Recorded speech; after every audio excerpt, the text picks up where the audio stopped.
Bueno, pues nada, bienvenidos al maravilloso mundo de la filosofía. Empezamos hoy con el núcleo temático número 3, filosofía y ciudadanía en la Ilustración griega. Los sofistas y Sócrates. Aspasia y Mileto y el papel de la mujer en la cultura y la filosofía griega. Bien, bueno, tengo que reiterar otra vez que tengamos especial atención en los núcleos temáticos en los que sale una mujer, porque es muy probable que caigan en los exámenes, ¿ok?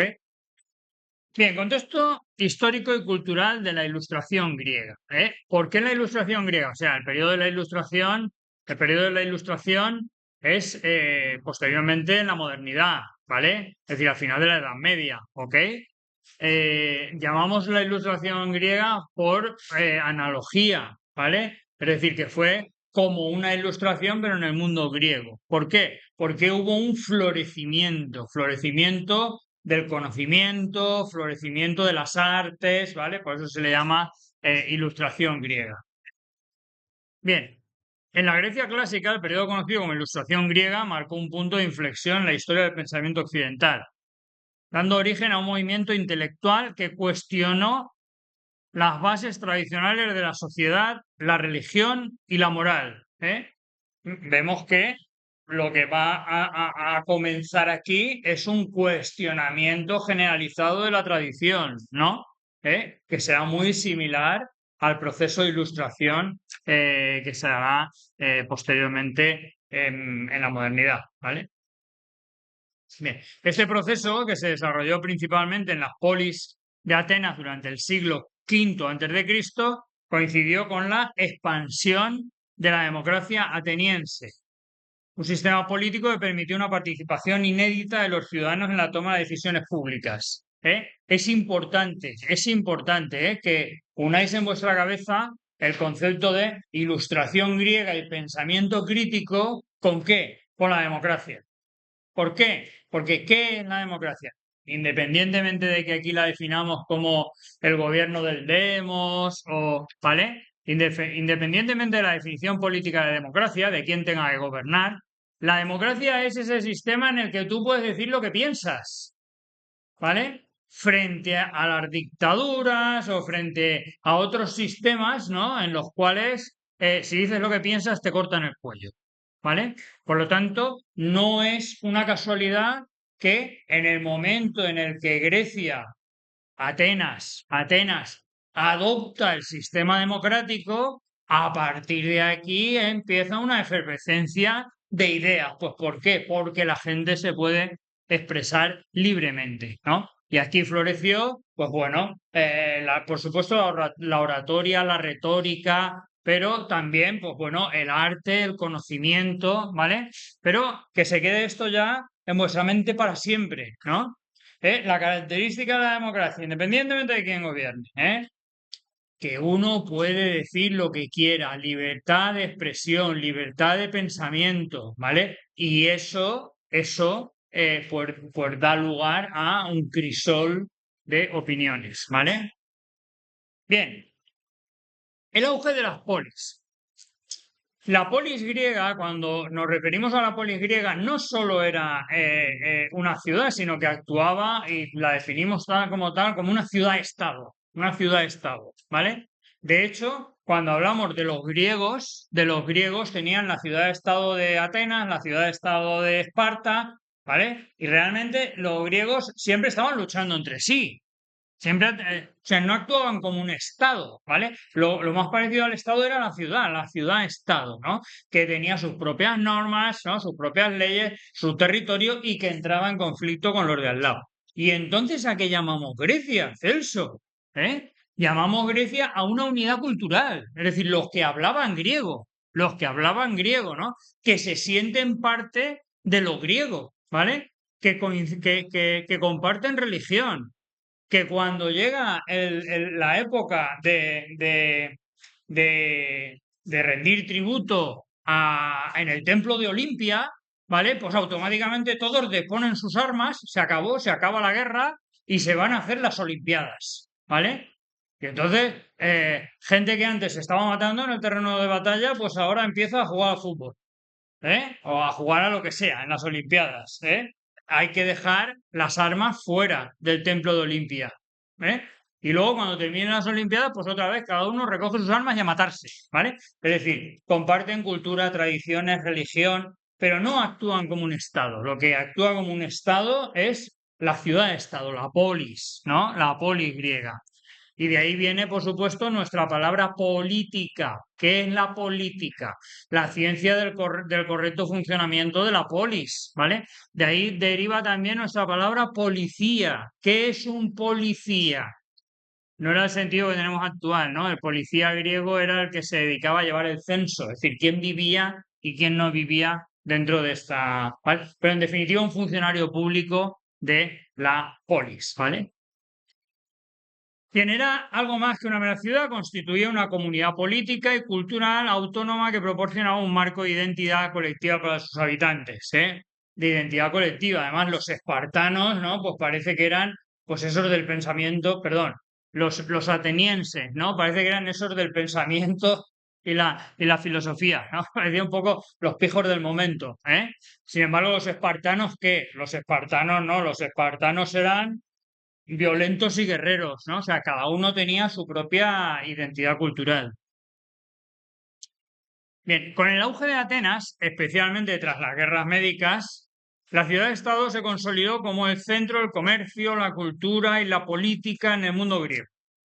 Este contexto permitió el florecimiento de un pensamiento crítico y la creación de un espacio en el que los individuos comenzaron a reflexionar sobre su papel en la sociedad y sobre el orden social y político. Bien, el desarrollo de la democracia ateniense, como digo, fundamental, ¿vale? Fundamental. Porque la democracia permite libertad de opinión, libertad de expresión, tráfico de ideas, ¿no? Y cuando acabas con la democracia, entonces se impone la idea de uno, y entonces se acabó la evolución, ¿no? Es la idea de uno y hasta que se muera, ¿vale? Bien. El sistema democrático de Atenas, mira, como estamos en segundo bachillerato, esta asignatura pretende fomentar el pensamiento crítico, pues me da la gana en estos momentos decirlo, ¿no? Y hacer una reflexión sobre la democracia, por ejemplo, en Estados Unidos. Estados Unidos era un sitio que se había caracterizado por la democracia, efectivamente por la libertad de expresión, y ahí tienen a su estatua de la libertad. De lo que más orgulloso estaba un americano es de la libertad de expresión. ¿Vale? De que podía decir libremente lo que quisiera, ¿eh? En este punto, muy parecido pues, a la época de la Ilustración griega, ¿eh? Pues no hay que olvidar que Donald Trump ha llegado al poder acusando del silencio al que se tenía sometida a la derecha estadounidense, ¿eh? Que parecía que la izquierda estaba sometiendo y silenciando a la derecha estadounidense. ¿Vale? Y ha sido llegar al poder Donald Trump, y en estos momentos se pide incluso que en algunas empresas se está pidiendo que se denuncie al compañero si lleva a cabo alguna crítica del gobierno o si critica a la derecha. Es decir, ha sido empezar Donald Trump y se acabó la libertad de expresión en Estados Unidos, ¿eh? Porque ese sistema de denunciar al compañero si critica al gobierno, ese sistema es el sistema típico de todas, absolutamente todas las dictaduras, ¿vale? Porque si por criticar a Donald Trump te van a tirar del trabajo, vamos, se acabaron las críticas contra Donald Trump, ¿vale? Lo digo para que lo penséis, ya que estamos en segundo bachillerato, no todo va a ser filosofía teórica, ¿no? Que nos sirva esto para pensar en nuestro tiempo, ¿eh? La democracia no es un sistema de gobierno, a ver quién gobierna, no. Es el sistema que permite que todos se expresen, aunque digan barbaridades en el Parlamento, como vemos en el Parlamento español, que hay veces que parece el patio del colegio, ¿sí o no? Pero cada uno va allí y dice lo que quiere, ¿vale? Bueno, pues eso es con lo que se está acabando en estos momentos en Estados Unidos contra el gobierno de Donald Trump. Y os digo una cosa, ¿eh? Si en China ya no hay libertad de expresión, en Rusia ya no hay libertad de expresión y en Estados Unidos se está acabando con la libertad de expresión, es decir, blanco y en botella, ¿eh? O ocurre algo que yo no se me puede ocurrir qué es, o vamos claramente hacia una época de la historia en la cual ya no va a imperar la democracia, van a imperar las autocracias, ¿vale? Lo que pretende Donald Trump es ser un autócrata, pero sin tapujos, ¿vale? Ya os digo, China, Rusia y Estados Unidos, ¿eh? Es decir, las tres potencias actuales hacia la autocracia. Bueno, ya está. Vamos a volver al sitio. El sistema democrático de Atenas, aunque limitado a los hombres libres y ciudadanos, esto también hay que decirlo, la filosofía, entre otras cosas, voy a dar una versión materialista de la historia de la filosofía. La filosofía, ¿por qué se produjo? ¿Por qué se pudo producir? Pues básicamente porque la gente tenía tiempo para pensar. ¿Y cómo puede ser que tuviera gente para pensar, tiempo para pensar la gente? Porque el trabajo lo hacían otros, ¿eh? Esto no lo tenéis que perder de vista.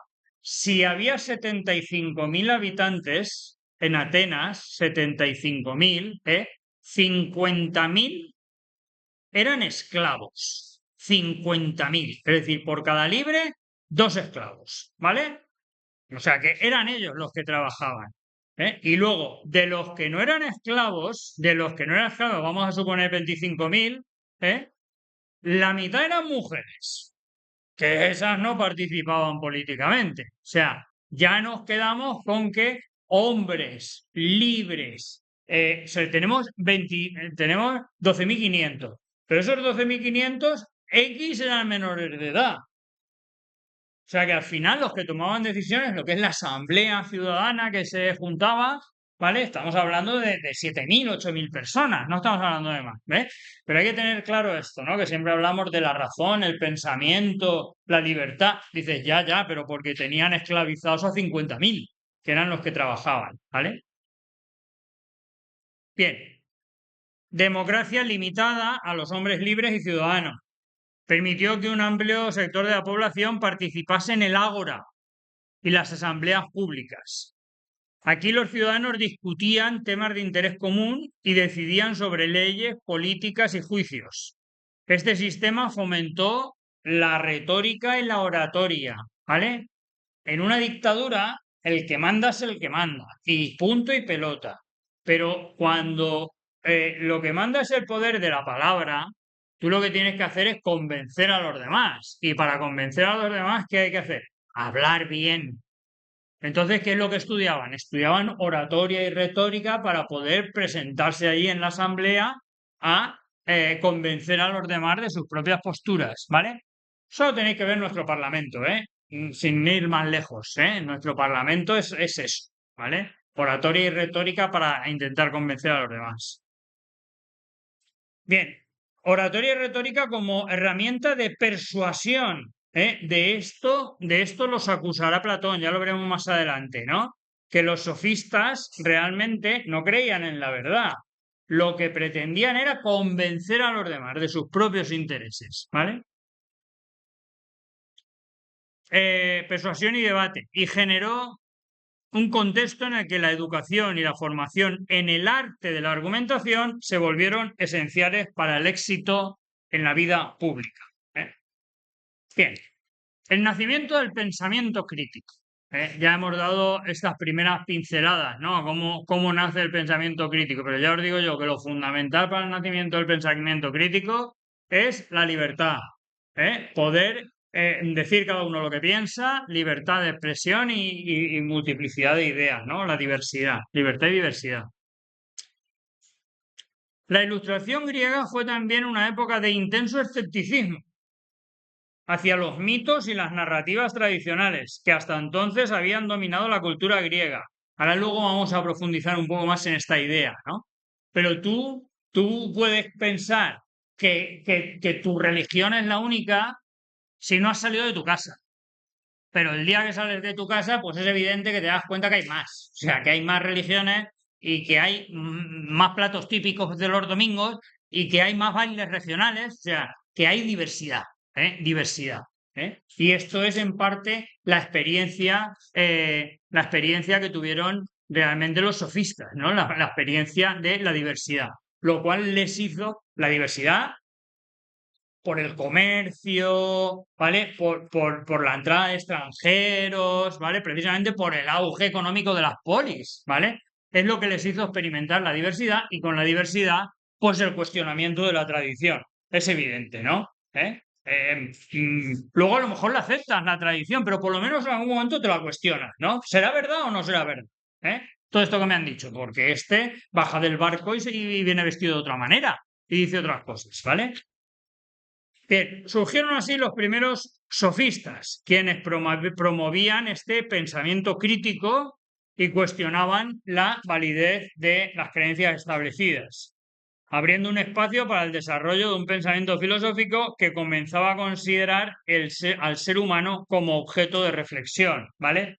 Es decir, si los presocráticos habían hecho reflexión del cosmos, de la naturaleza, ¿os acordáis? Del objeto, ¿no? Que si el arjé es agua, que si es aire, que de dónde proviene todo. Los sofistas hacen un giro hacia la subjetividad. Es el ser humano lo que va a ser objeto de sus reflexiones, ¿no? Si las leyes son justas, si no son justas, si podemos tener leyes universales, ¿vale? Un giro hacia la subjetividad. Bien. Los sofistas en su visión de la ciudadanía y la educación.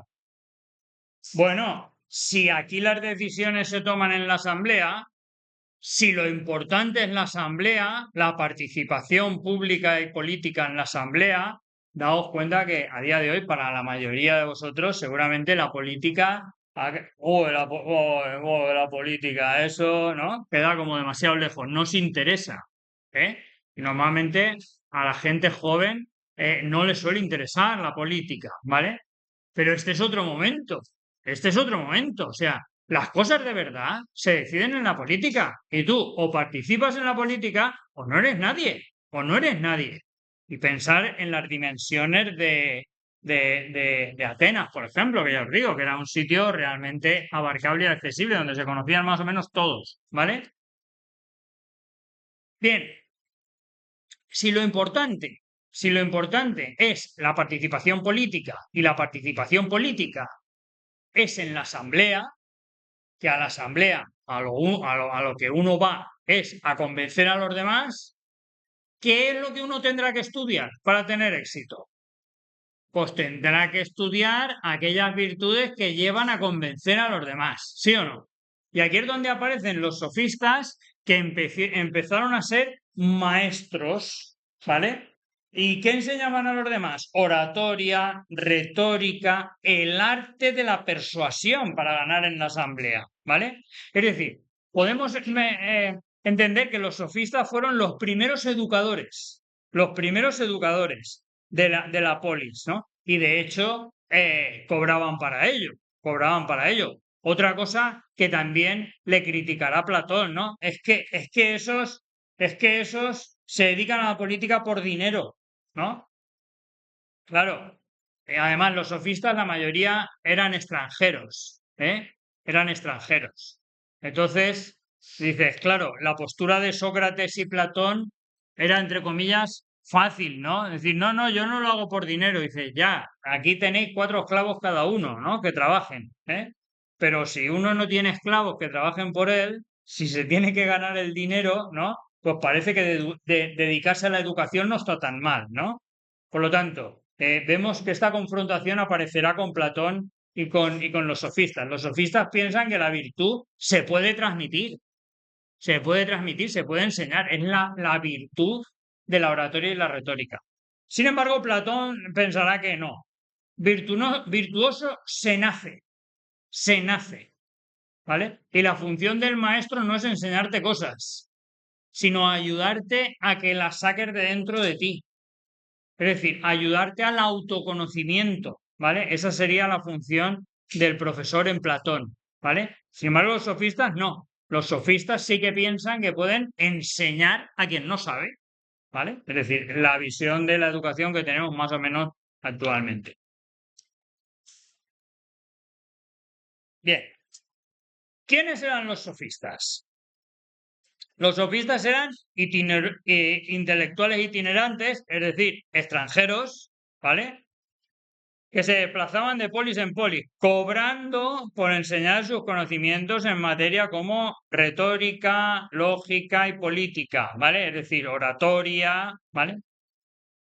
Entre los sofistas más destacados encontramos a Protágoras, Gorgias y Pródico. Bueno, he puesto esto, pero podríamos haber puesto a Trasímaco, Antifonte, fueron muchos los sofistas. Si a mí me preguntas cuáles son los más importantes, Protágoras y Gorgias. Protágoras y Gorgias, ¿vale? Extranjeros, pero tipo.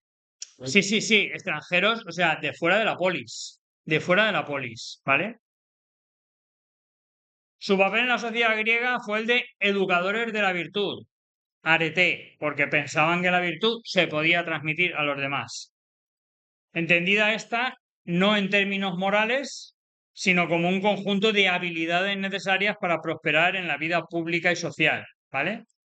Es muy curioso, no me voy a dedicar en este curso a profundizar en el tema de la virtud, ¿vale? Hay muchas maneras de entender la virtud, ¿eh? Hay una manera simplemente técnica, que es la de los sofistas. ¿Es virtuoso quién? Es virtuoso el que sabe hablar bien, el que sabe, ¿no? Como es buen guitarrista, ¿quién? El que sabe tocar la guitarra bien, ¿no? O sea, ¿no? Una virtud como excelencia, pero como excelencia técnica, ¿vale? No tiene que ver nada con la moral, ¿no? Sin embargo, otros que entienden la virtud, ser virtuoso como ser buena persona. Ese es virtuoso porque es buena persona. Dice, eso es un concepto moral, ¿vale? Bien, luego en el medievo, esto es muy, muy, muy curioso, en el medievo, realmente la palabra no era virtud, era arete. La palabra virtud aparece en la época medieval porque es una traducción al latín. Y virtud se compone de dos palabras. Proviene de vir y de vis, ¿vale? Vir es hombre y vis es fuerza, ¿vale? Entonces, la virtud, propiamente dicho, no podía ser de las mujeres, porque lo virtuoso era varonil, ¿vale? Y la Iglesia poco a poco va transformando el concepto de virtud para que las mujeres también puedan ser virtuosas y se acaba transformando en virtuoso como abstinencia sexual. O sea, las mujeres ya pueden ser virtuosas. ¿Cómo? Si no follan. ¿Eh? Es decir, mediante la abstinencia sexual. Y es la virtud prácticamente de las monjas, la virtud, ¿eh? Daos cuenta, ¿eh? ¿Qué tipo de virtud, a qué tipo de virtud se ha relegado a las mujeres, ¿no? A la de guardar ese secreto, no sabemos para quién, ¿vale? El secreto de la sexualidad, ¿ok? Bueno, decía yo que no iba a profundizar en el término virtud, pero es un término pues muy, muy, muy, muy interesante, ¿no? Saber de dónde. Que por cierto, de ahí proviene nuestra palabra virtual, como realidad virtual, ¿no? La virtud de la mujer, ¿no? La virtud de la mujer, que es ese no hacer algo, es la abstinencia sexual, ¿no? No hacer no sé qué, ¿vale? Es la virtud entendida como algo intangible. Esta mujer es virtuosa, pero es algo intangible, ¿no? Y eso acaba derivando en realidad virtual, ¿no? Como una realidad intangible. ¿Sí? Bueno, ya está, que me enredo, que me enredáis. Vamos a ver. Concepción de la educación y la virtud. Para los sofistas, la arete, virtud, pero en su tradición griega no ha llegado aún a ser la virtud latina. La arete no era un valor innato, sino algo que se adquiría a través de la educación y de la práctica. ¿Eh? Tú te educabas y aprendías a hablar bien, aprendías oratoria, aprendías retórica, era algo que se podía aprender, ¿vale? Ese es básicamente el concepto fundamental de los sofistas. Este enfoque se apartaba de la idea aristocrática de la virtud, vista como una propiedad hereditaria, ¿no? Los aristócratas, la nobleza, ¿qué entiende? No, no, la virtud no se puede aprender, ¿no? Se hereda. Dices, claro, qué casualidad. Te toca a ti ser el noble. y promovía una concepción democrática del conocimiento. Enseñar a ser virtuoso para los sofistas significaba capacitar a sus discípulos en el arte de persuadir y argumentar, habilidades fundamentales para la vida política en una democracia como la de Atenas, donde las decisiones se tomaban en asamblea y debates públicos. Bien, el relativismo... ¿Qué pasa? Pero si todo esto está en el libro.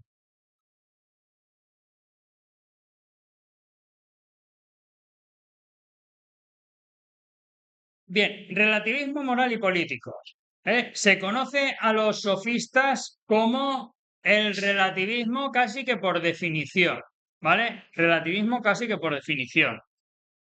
Yo tendría algo que decir al respecto. Los presocráticos de alguna manera también practicaron cierto tipo de relativismo al utilizar un modelo de verdad como correspondencia, pero no nos vamos a enredar aquí ahora. Vamos a entender que el relativismo canónico, cuando hablamos de relativistas, nos referimos a los sofistas, ¿vale? ¿Qué significa el relativismo? ¿Qué significa el relativismo? Mirad, me gusta contarlo siempre con una metáfora, ¿eh? Yo me imagino que de repente atraca un barco egipcio en el puerto de Atenas, y entonces sale el dirigente de Atenas, a recibir al barco egipcio y se viste con sus mejores galas, la toga cruzada, sus sandalias y va con su cabeza esculpida en piedra de Zeus, ¿eh? Y entonces va allí y va a recibirlo al egipcio con Zeus, el único Dios verdadero. Muy bien. Y entonces sale la pasarela del barco y de repente baja uno, ¿sabes? Vestido con minifalda, en top, cargado de pendientes de arriba abajo, con la cabeza pepina así para arriba, y que lleva una figurita de madera con cabeza de perro, y dice Amon-Ra, el único Dios verdadero. Bien, llegados a este momento de la historia de la humanidad, ¿no? Si bajan dos fulanos vestidos diferentes y cada uno con una figura y dicen los dos que su figura es el único Dios verdadero, y las figuras son diferentes dioses, ¿qué posibilidades tenemos aquí? O uno miente, u otro miente, o están mintiendo los dos. Pero la única que no cabe es que los dos sean verdaderos, ¿sí o no? ¿Vale? Es decir, cada vez que uno te habla de Dios, o te está mintiendo ese, o te está mintiendo el otro, o te están mintiendo los dos. Pero no pueden mantenerse dos posiciones contrapuestas. ¿Lo entendemos? Bien. Esta es la experiencia fundamental de los sofistas. Maestros itinerantes que venían de otros sitios y habían conocido otros dioses, otras culturas, otras lenguas, otras normas, otras leyes, ¿vale? Otras tradiciones. Y eso les llevó ¿a qué? Pues a declararse en relativistas. En cada sitio hablan de una manera, en cada sitio tienen unas leyes, en cada sitio tienen una concepción del bien, tienen una religión. Por lo tanto, se declararon relativismo cultural, cada sitio tiene su cultura, relativismo religioso, cada sitio tiene su religión, relativismo político, cada sitio tiene su propio sistema político, ¿vale? Incluso relativismo epistemológico, que es el que más nos va a interesarnos a nosotros ahora, en teoría del conocimiento, relativismo epistemológico, ¿vale? Vamos allá. Uno de los aspectos más característicos del pensamiento sofista es el relativismo. Según los sofistas, la verdad y los valores morales son subjetivos y dependen de cada cultura o de cada individuo, de cada cultura o de cada individuo. Protágoras, que lo vamos a leer un fragmento de Protágoras con un poquito más de detenimiento, resumió esta idea con su famosa afirmación: el hombre es la medida de todas las cosas. Y aún dice más, de las que son y de las que no son. ¿Vale? El hombre es la medida de todas las cosas. Todo está hecho a medida del hombre. Bueno, ya sabéis vosotros que aquí cuando dice hombre se refiere a los seres humanos, no hacen distingos en el mundo griego entre hombres y mujer, no hemos entrado aún en ideologías de género, ¿vale? Se está refiriendo al ser humano, ¿vale? Todo está hecho en función del hombre, ¿no? Es el hombre, el ser humano, quien lo mide absolutamente todo. ¿Lo entendemos la profundidad de esto? Bien. ¿Esto está frío o caliente? Esto. La almohadilla del ordenador. ¿Está frío o caliente? ¿Caliente respecto de qué? No. Respecto del hielo. Esto está caliente respecto del hielo, pero respecto del sol, esto está frío, ¿no? ¿Sí? Entonces, ¿existe lo caliente o lo frío? No existe lo caliente o lo frío, ¿no? Solo hay un hombre, un ser humano, hombre o una mujer, que emite un juicio sobre algo, ¿vale? Y lo pone en relación con otra cosa. Y solo tiene sentido desde quién lo emite y en relación con que lo pone. Pero esto no está absolutamente nada. ¿Pero es grande o es pequeño? ¿Con qué lo comparamos? ¿Con mi furgoneta o con un euro? No es ni grande ni pequeño. ¿Pero es sólido? ¿Con qué lo comparamos? ¿Sólido con qué lo comparamos? ¿Vale? Nos damos cuenta, ¿eh? Todo, absolutamente todo está hecho a medida del hombre. Pero el relativismo va más allá, es mucho más radical. Deberíamos tirarnos un mes entero pensando sobre el relativismo. Es una lástima porque no tenemos tanto tiempo en estas sesiones, ¿no? Pero voy a poner un ejemplo para que lo entendáis. ¿Eh? Imaginaos que venís al instituto en moto, invierno, hace un frío que pela, ¿vale? Y venís en moto y no sé por qué vicisitud se te ha caído un guante, se te ha caído un guante. Y ha caído al agua y lo ha echado a un camión y se lo ha llevado pegado y vamos, que no puedes recuperar el guante. Y tú continúas con tu moto y vienes aquí a clase, ¿vale? Y llegas a clase con una mano de color morada y la otra de color rojo, la que iba dentro del guante, ¿vale? Y casualmente yo tengo aquí un cubo de agua y te digo, mete las dos manos en este cubo. Y metes las dos manos en este cubo. Y te pregunto, ¿cómo está el agua? Fría y caliente, pero eso no puede ser. El agua está ahí, el agua está ahí. ¿Cómo va a estar el agua fría y caliente? Porque tienes una mano congelada y la otra tal. Pero démonos cuenta que ni siquiera el propio sujeto es capaz de determinar el estado del agua, simplemente porque tiene sensaciones diferentes en sus dos manos. ¿Sí? ¿Lo entendemos? Hasta ese punto es el relativismo. O sea, no podemos saber cómo son las cosas realmente. Todo va a depender de nuestras percepciones. ¿Vale? Bien, voy a continuar. Reflexionando, es que quiero que esta idea del relativismo cuaje dentro de vosotros.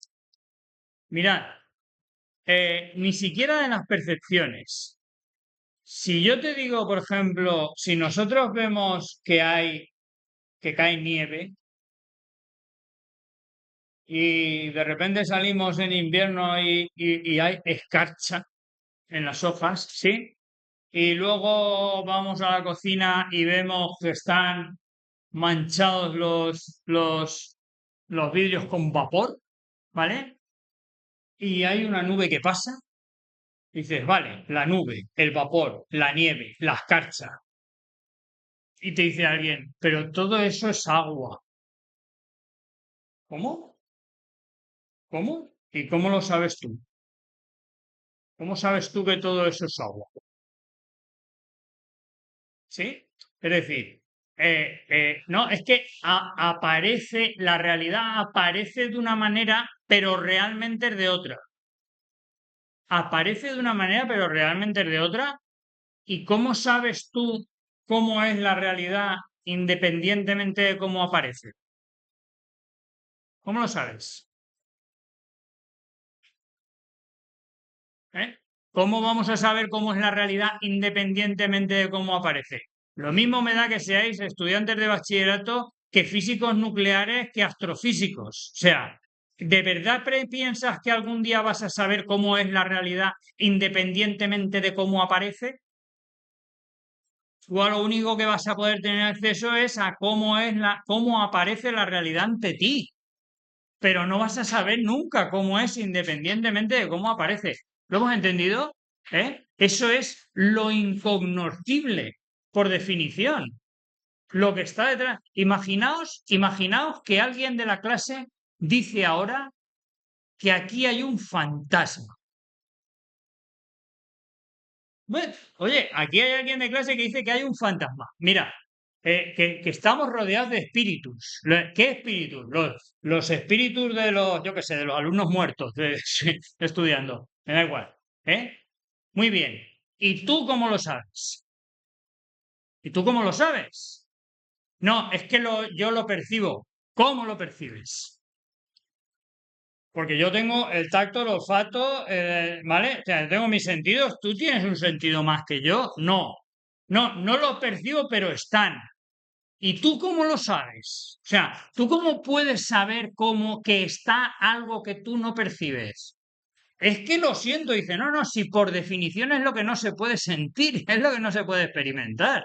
Entonces, o aquí no hay espíritus en esta clase, o aquí no hay espíritus en esta clase, o si los hay, nos da igual, si no lo podemos percibir.